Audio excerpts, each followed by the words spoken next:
ओफो सायूरी, ये सब क्या है? इतना सारा कूड़ा कचरा पड़ा है इस कोने में और तुम वहीं पर डिस्को डांस कर रही हो झाड़ू के साथ। अरे थोड़ा यहाँ भी मार लो ना हाथ। नींद में हो क्या? बेवकूफ कहीं की। जी जी जी डिम्पल मैडम। विराज की शादी के लिए पंडित जी ने कुछ फोटोज भेजे तो थे, लेकिन हमें तो एक भी पसंद ना आई। मुझे तो एक सुंदर पढ़ी लिखी और बेस्ट बहू चाहिए अपने विराज के लिए। देखिए सत्यवती जी, आप खामखा अपनी मनमानी मत चलाइए। विराज को पूछ लीजिए। विराज को अगर किसी लड़के से प्यार है तो हम उसकी शादी उसी लड़के से करवा देते हैं। हाय हाय, पढ़ी लिखी और होशियार देवरानी आ गई तो फिर मेरा तो पत्ता ही कट जाएगा। क्यों ना मैं इस काम वाली सयोरी को अपनी देवरानी बना लूं। माना ये नामुमकिन है, लेकिन इसे मुमकिन मैं कर दूंगी। ये अनपढ़ है, गंवार है और बहुत भोली भी, इसलिए प्रॉपर्टी तो सारी मेरी ही होगी। शांति निवास में काम कर रही सयूरी एक बहुत ही भोली और नेक स्वभाव की लड़की होती है।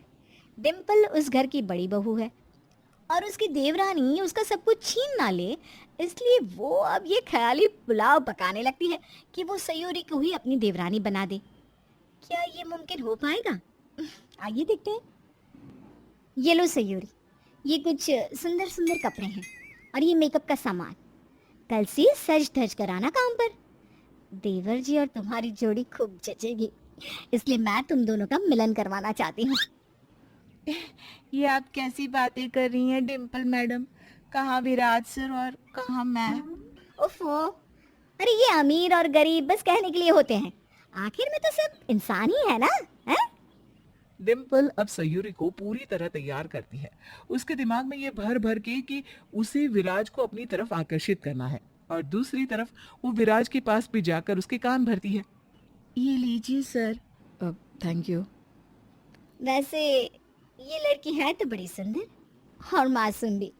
सुना है बेचारी का इस दुनिया में कोई नहीं है, आस पड़ोस वाले भी ठीक से पेश नहीं आते इसके साथ। इसे एक अच्छे जीवन साथी की जरूरत है।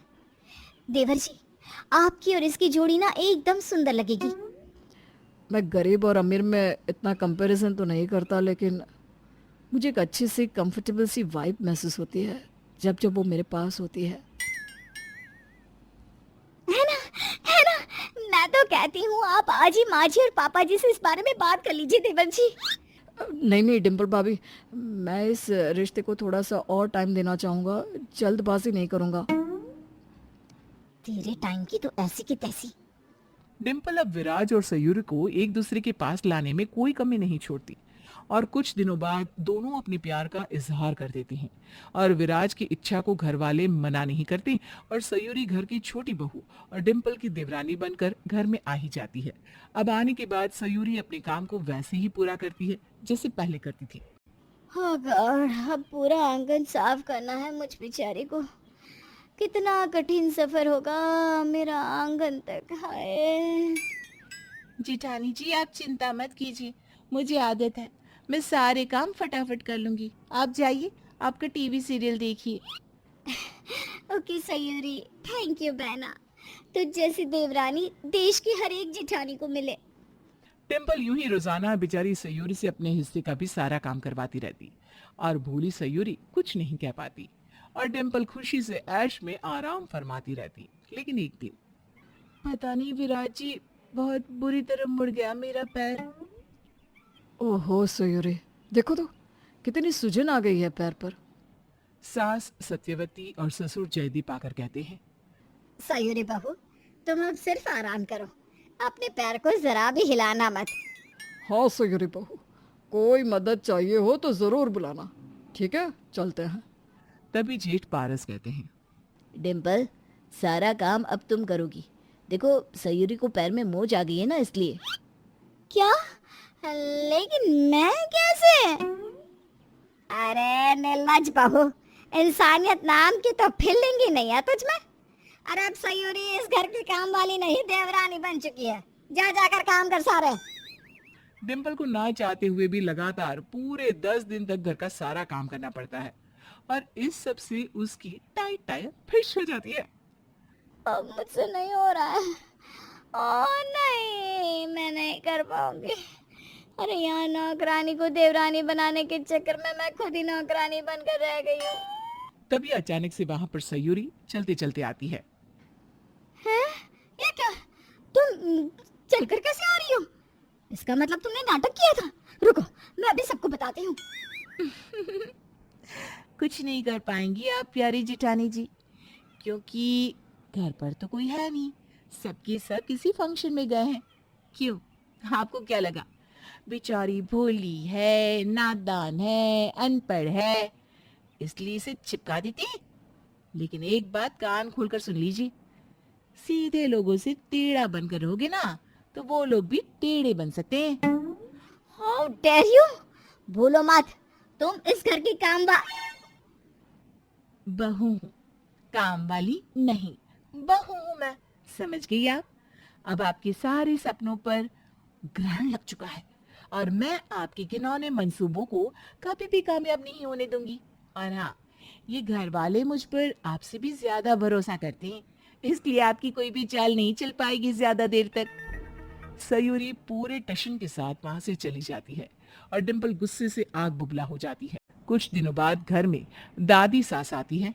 वो 3 दिन तक रुकती है और फिर जाते समय, देखो बहुआ, तुम दोनों अभी अच्छी हो, नेक दिल हो, लेकिन ये खानदानी हार ये तो किसी एक को ही मिलेगा।